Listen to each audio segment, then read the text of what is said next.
नमस्ते विद्यार्थियों। पाठ्यक्रमानुसार अप्रैल महीने का जो अध्ययन अपेक्षित था उसमें गद्य एवं पद्य साहित्य का इतिहास, गद्य गरिमा से राष्ट्र का स्वरूप और काव्यांजलि से पवन दूतिका के अतिरिक्त संस्कृत दिग्दर्शिका से पहला जो पाठ है भोजस्य औदार्यम, यहाँ तक का अध्ययन अपेक्षित है। तो आज अप्रैल महीने की अंतिम कक्षा को लेकर इस वीडियो में आपके समक्ष उपस्थित हुआ हूँ। संस्कृत दिग्दर्शिका का अंतिम पाठ है भोजस्य औदार्यम, मतलब भोज की उदारता। यह संस्कृत के सुप्रसिद्ध काव्य ग्रंथ भोज प्रबंध से समुद्धृत है, जो बल्लाल द्वारा रचित भोज प्रबंध है, उसी का ये अंश है। शुरुआत करते हैं। ततः कदाचित् द्वारपालम आगत्य महाराजम भोजम प्राह देव कौपीनावशेषो विद्वान द्वारि वर्तते इति। इसके अनंतर कोई द्वारपाल आकर के महाराज भोजम प्राह, महाराज भोज से बोला, महाराज कौपीनावशेषो, कौपीन माने होता है लंगोटी, माने जिसके शरीर पर लंगोटी मात्र शेष है, ऐसा विद्वान द्वारि वर्तते, ऐसा विद्वान दरवाजे पर है। राजा प्रवेशे इति, राजा ने कहा प्रवेश कराओ, ले आओ, ऐसा आदेश दिया।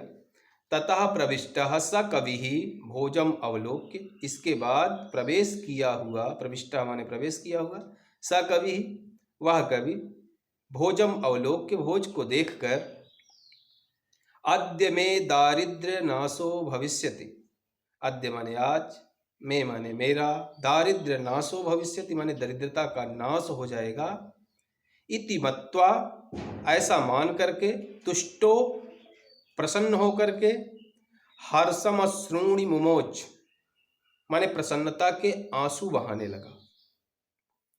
राजा तमवलोक्य प्राह, राजा उसे देखकर बोले, प्राह माने बोले, कवे किम रोदिसी, हे कवि क्यों रो रहे हो। ततः कविर आह, इसके बाद कवि बोला, राजन आकर्ण्य मद गृह स्थितिम, हे राजन मेरे घर की दशा को आप सुने, मेरे घर की गृह की स्थिति को आप सुने। क्या स्थिति है।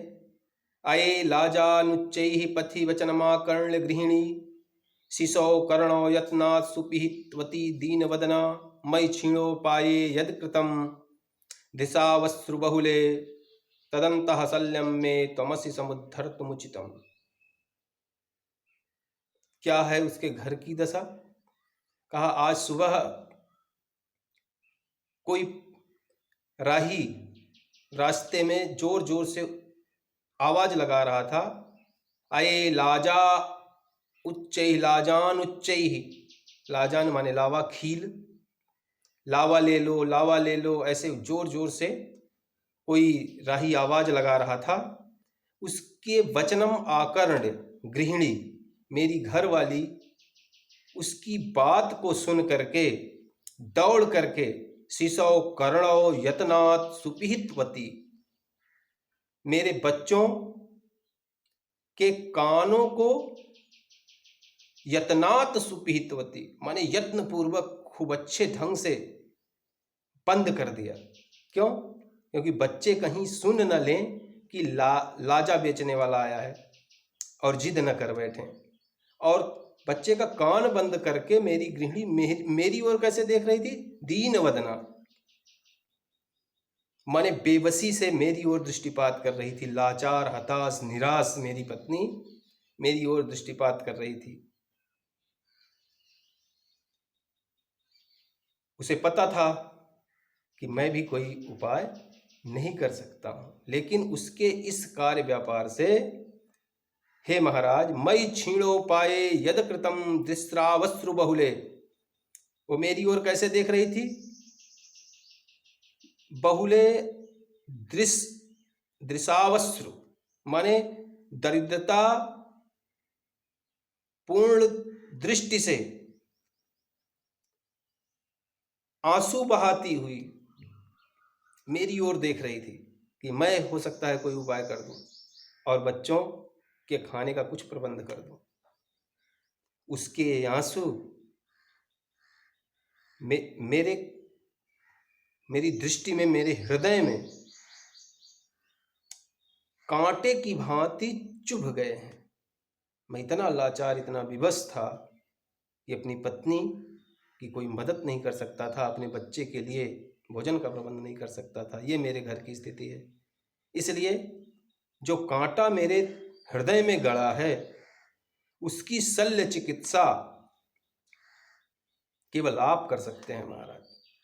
तदंतः शल्यः मे माने मेरी, त्वमसि पुनरुद्धर्तुमुचितः। हे महाराज, मेरा उद्धार, मेरी शल्य चिकित्सा, मेरे हृदय के इस वेदना के कांटे को निकालने का सामर्थ्य केवल आप में है। आप ही मेरा उद्धार कर सकते हैं, आप ही मेरा उपचार कर सकते हैं। राजा शिव शिव इति उदीरयन्, अच्छा अच्छा तुम्हारा कल्याण हो, ऐसा कहते हुए प्रति अक्षरम लक्षम दत्वा, हर एक अक्षर के लिए, यहाँ अक्षर से आशय वर्ण से नहीं है बल्कि शब्द से है, प्रति शब्द, लक्षम दत्वा 1,00,000 द्रव्य दे करके, प्राह त्वरितम गच्छ गेहम, हे कवि, त्वरितम माने शीघ्रता से, गच्छ गेहम माने अपने घर जाओ, त्वद गृहिणी खिन्ना वर्तते, तुम्हारी घरवाली बहुत उदास है, बहुत दुखी है, बहुत खिन्न है।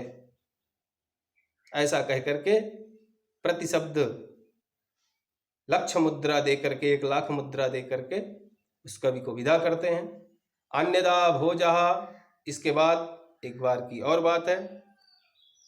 भोजः श्री महेश्वरम नमितुम, महाराज भोज भगवान शिव को नमस्कार करने के लिए, प्रणाम करने के लिए शिवालयम अभ्यगच्छत्, शिव मंदिर गए हुए थे, गए।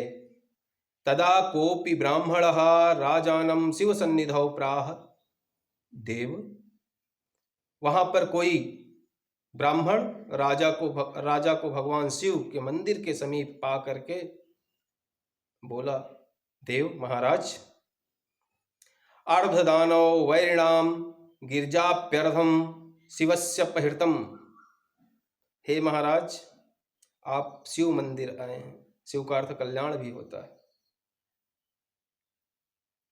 आप भगवान शिव की मंदिर में आए हैं, शिव हैं कहाँ? भगवान शिव को तो आधा ले लिया, दानव वैरिणाम माने भगवान दानव के वैरी अर्थात भगवान विष्णु, अर्धम अपि, और जो आधे बचे वो कहाँ चले गए? अपहृतम गिरिजा अर्धम, शिवस्य अपहृतम अर्धम गिरिजा, और शिव का आधा अपहरण गिरिजा ने कर लिया, पार्वती ने कर लिया।